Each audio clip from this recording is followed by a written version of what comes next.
students, welcome back to our GSSB channel that is A1 English 360 degree। आज मैं साहिबा वेग फिर आपका स्वागत करती हूँ अपने चैनल पे जो कि है TGT और PGT बेस्ड। चलते हैं अपनी टेस्ट सीरीज की तरफ। आज है टेस्ट नंबर 19 का लेक्चर नंबर 3 और ये लेक्चर होगा जॉन कीट्स पे बेस्ड। चलते हैं अपने पहले क्वेश्चन की तरफ।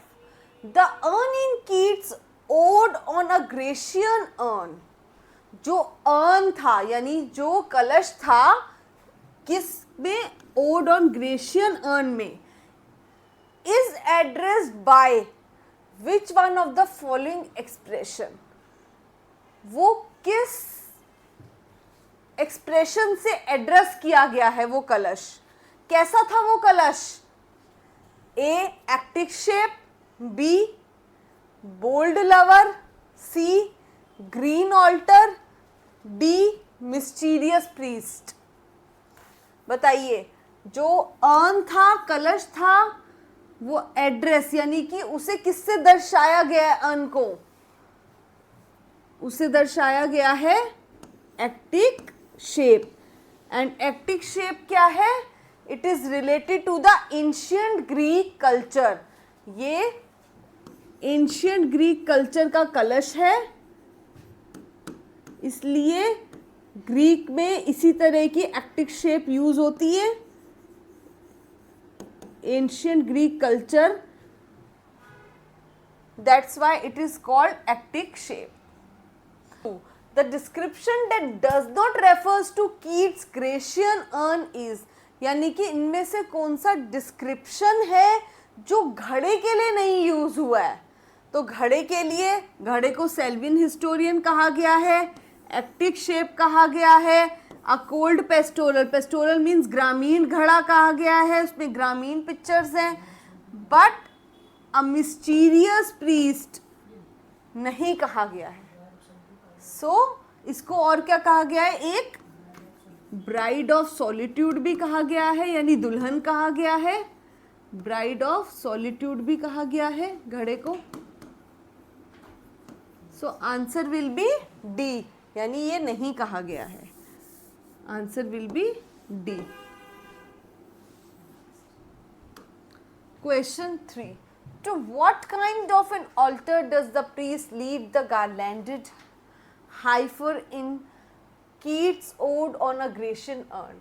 यानी कि कौन से ऑल्टर, ऑल्टर क्या होता है? Stage, platform. ऐसा कौन सा प्लेटफॉर्म था जहां पे प्रीस्ट ले गया था? किसको ले गया था? हीफर, हीफर यानी कि बच्चिया को, शी काफ को, काफ को ले गया था। कौन ले गया था? प्रीस्ट। ऐसे कौन से प्लेटफॉर्म पे ले गया था? अ स्मॉल टाउन चर्च में, अ ग्रीन ऑल्टर यानी अ ग्रीन प्लेटफॉर्म पे ले गया था, एन ऑल्टर इन आर्काडी में ले गया था, अ ब्रीडेड ऑल्टर पे ले गया था। कहाँ पे ले गया था वो प्रीस्ट बछड़े को? कौन से प्लेटफॉर्म पे ले गया था? It is B a green altar. Question 4, heard melodies are sweet but unheard are the sweeter ones. So these lines have been taken from A ode to autumn, B ode on a Grecian urn, C ode to Psyche, and D ode to nightingale. These are the lines from ode on a Grecian urn.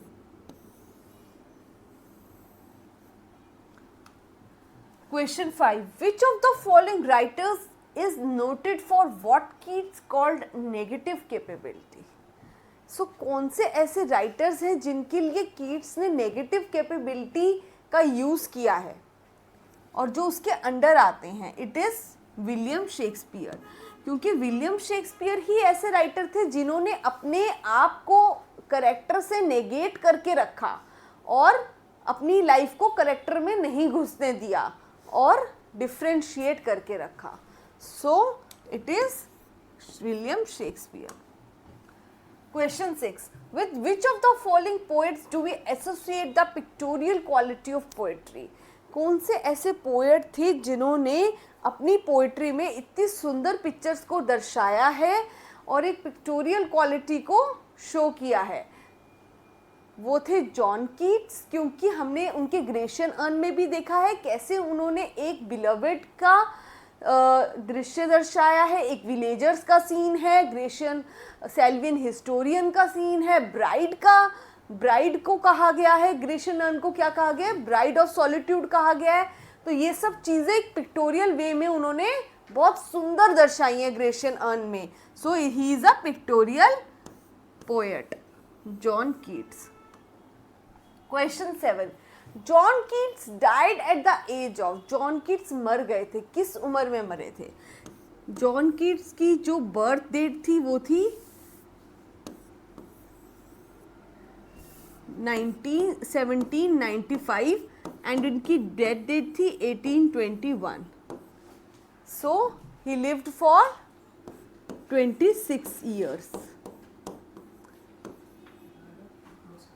26 years की इनकी time period था and he died in 1821। So due to tuberculosis disease. So answer will be option C 26। Question 8, John Keats died of which problem? John Keats किस problem से died हुए, किस problem से मरे?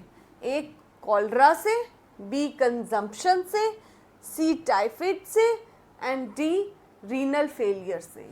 सो due to consumption यानी tuberculosis, he died because of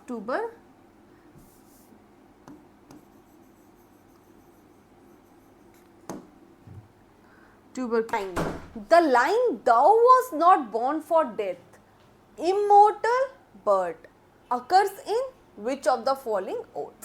See, you are not born for death, यानी कि तुम मरने के लिए नहीं पैदा हुई, तुम एक अमर चिड़िया हो। So you are an immortal bird. These lines are from Ode to Nightingale.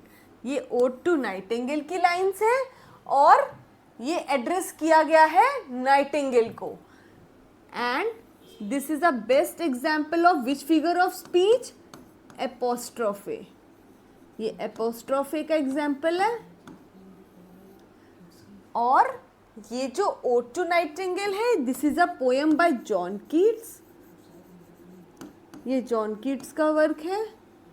And Ode to Skylark is the work of PB Shelley. ये पीबी शैली का वर्क है। एंड ओड टू स्काईलार्क में पीबी शैली ने skylark को कैसे address किया है, क्या बोल के? इन्होंने स्काईलार्क को एड्रेस किया है बोल के ब्लिथ स्पिरिट। स्काईलार्क को क्या बोला है? Blithe spirit.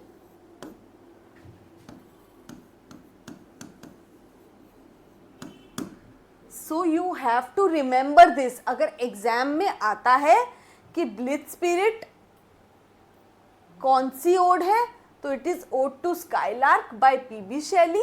बट अगर एग्जाम में आता है कि इमॉर्टल बर्ड कौन है, तो it is odd to nightingale by John Keats. Question 10, the odes of John Keats are of which type? A. Regular, B. Irregular, C. Both A and B, D. None of these. So the odes of John Keats are regular odes. Question number 11. La Belle Dame Sings Mercy is a poem in dash form. ये किस form में है poem? सबसे पहले इस poem का title समझ लेते हैं। La Belle Dame mercy means one beautiful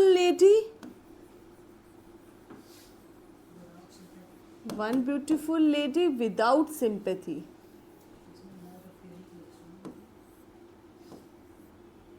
Without sympathy, without mercy. So इसमें एक knight, it is a story of, ये किसकी स्टोरी है? It is a story of a knight, यानी एक सोल्जर और एक सिपाही, और एक किसकी स्टोरी है? एक फेरी की. It is a story of a knight and fairy. So basically it is a story, it is in a story form. So it is ballad, sonnet, ode और elegy. It is a ballad because ballad क्या होता है? एक narrative poem होती है जो कि क्या नरेट करती है? एक टेल को, कोई कहानी को नरेट करती है. तो ये कहानी है नाइट और फेरी की, जो कि इस बैलेड में दिखाई गई है. Number 12. Which poem of John Keats has the theme of a fatal magical love luring man to his doom? कौन सी ऐसी पोयम है जिसमें घातक प्रेम की कथा है, यानी कि story of fatal magical love, ऐसी जादुई प्यार जो करती है लेडी और उसको अपने प्यार में फंसा के she took all the jewelry, all the materialistic things from that man. So it is the story of La Belle Dame Sans Mercy, यानी one beautiful lady without mercy, एक बहुत सुंदर लड़की जिसने अपने आप से आकर्षित करवाया उसको, नाइट को, उसको उसके लिए सॉन्ग गाया, उसको अपनी डूम में, अपनी गुफा में ले गई और उसके सारी ज्वेलरी को लूट लिया. Question 13. Yes, I must pass them for a nobler life, where I may find agonies, the strife of human hearts. हाँ, हम सबको एक नोबलर, एक अच्छी नोबल लाइफ के लिए बहुत सारी परेशानियों से, एगोनीज से निकल के, गुजर के हमें बाहर निकलना पड़ता है और यही हमारी ज़िंदगी है. तो इन सब चीज़ों से स्ट्रगल करना, ऊपर उठना और फिर एक नोबल लाइफ जीना, इसे क्या कहेंगे? Which characteristic of the poet's creation do you find in these lines? कौन सी ये ह्यूमन की कौन सी क्वालिटी दर्शाती है? A romantic quality, B humanitarian quality, C melancholy and D sensuousness. It is B humanitarian. For question 14, which volume of poetry by John Keats contained a poem Hyperion? कौन सी poem की volume है जो Hyperion poem, Hyperion को दर्शाती है? It is third volume. Question 15, the year dash was the culmination points in the Keats career. Keats का जो career था उसका कल्मिनेशन यानी कि पीक पॉइंट कौन सा था? It is 1819. Question 16, Keats was the victim of rape on the knuckles. The underlined idiom denotes what? सबसे पहले वो विक्टिम यानी कि वो ही वॉज द सफरर. क्या सफ़र कर रहा था वो? Rape on the knuckles. Rape on the knuckles, इस मुहावरे का क्या मतलब है? Severe criticism. It means severe criticism को सफ़र कर रहा था. और ये सीवियर क्रिटिसिज्म उसे कहाँ से मिल रही थी? ब्लैकवुड मैगजीन में उसके बारे में बहुत कुछ गलत लिखा गया. So severe criticism he was bearing from Blackwood magazine, जिसके जो माना जाता है कि यही मैगजीन की क्रिटिसिज्म उसके डेथ का कारण बनी. So rap on the knuckles means severe criticism उसको झेलना पड़ा था ब्लैकवुड मैगजीन में जो उसके बारे में लिखा गया. Question 17, for which professional John Keats had license but never practised it? कौन सा ऐसा प्रोफेशन था जिसका लाइसेंस था जॉन कीट्स के पास पर उन्होंने कभी उसको प्रैक्टिस नहीं किया? A architect, B engineering, C lawyer, apothecary यानी कि फार्मासिस्ट, सर्जियन, फार्मासिस्ट और रिलेटेड टू मेडिसिन का लाइसेंस किसके पास था? जॉन कीट्स के पास. Question 18, which of the following books was translated by the John Keats? John Keats ने किस बुक की ट्रांसलेशन की थी इनमें से? A Aeneid, B Iliad, C Odyssey और D Vulgate. It is A Aeneid by Virgil.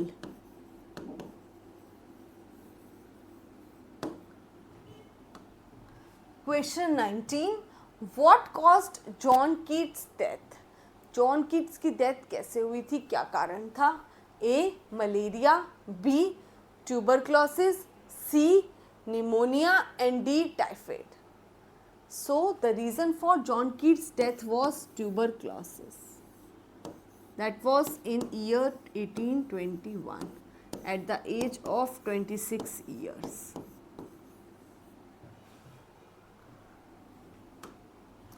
Question 20. Who said John Keats was a Greek? किसने कहा था जॉन कीट्स के बारे में कि वो ग्रीक थे और उनकी आर्ट क्या थी?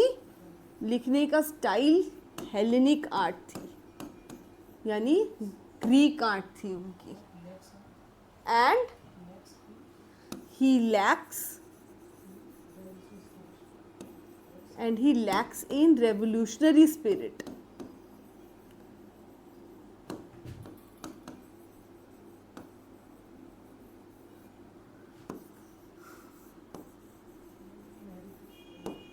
And he lakhs in revolutionary spirit. उनके अंदर रेवोल्यूशनरी स्पिरिट की कमी थी. ये बात किसने कही थी? It is said by PB Shelley.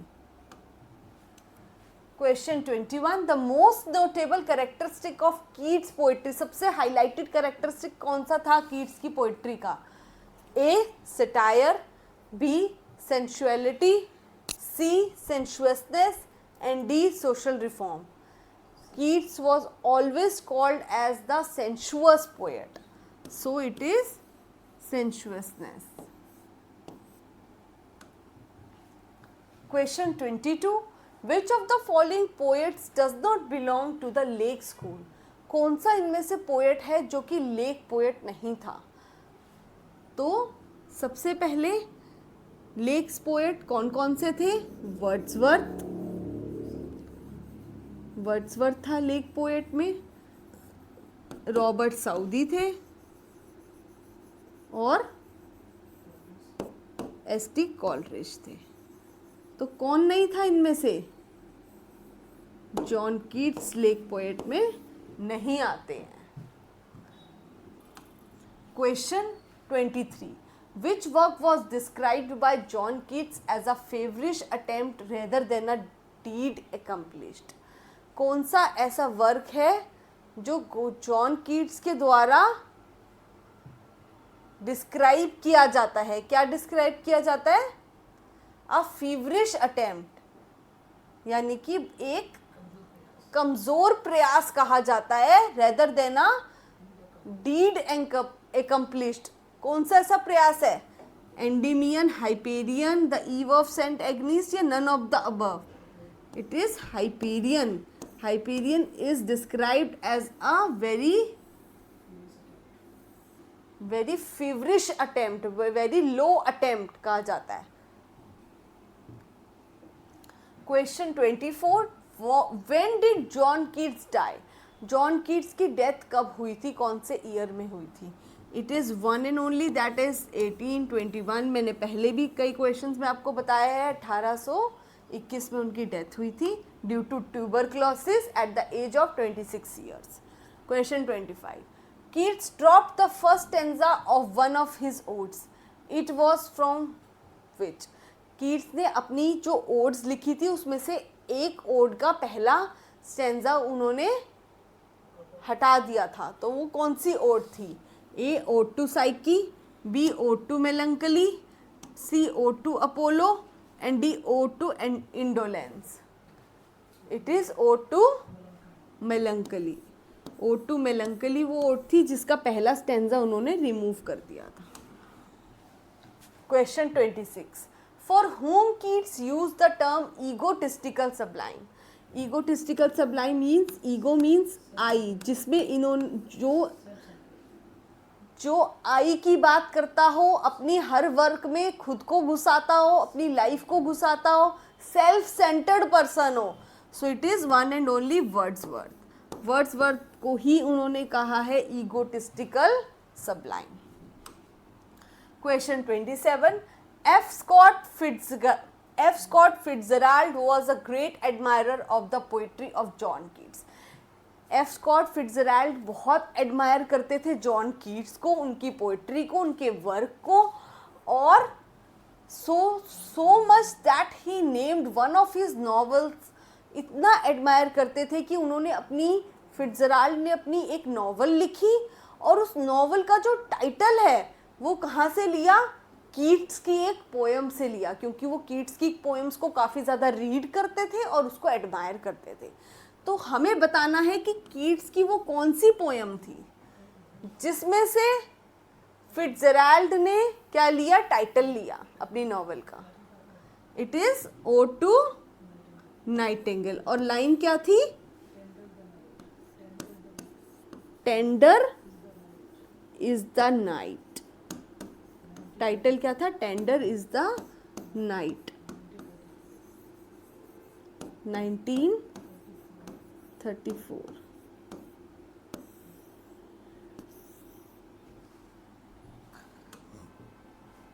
Question 28, which is John Keats first poem. John Keats की सबसे पहली पोएम लाइफ टाइम की कौन सी है? A Meg Merrilies, B Endymion, C when I have fears, D on looking Chapman's Homer. It is D on looking into Chapman. Who said my heart aches and a drowsy numbness pains. मेरे दिल में दर्द है और मैं बिल्कुल नम हो गया हूँ। कब नम हो गया हूँ? उसका गाना सुनने के बाद, यानी नाइटिंगेल का सॉन्ग सुनने के बाद मैं बिल्कुल नम पड़ गया हूँ। तो ये these are the lines from ode to nightingale. Ode to Nightingale की लाइन से ये,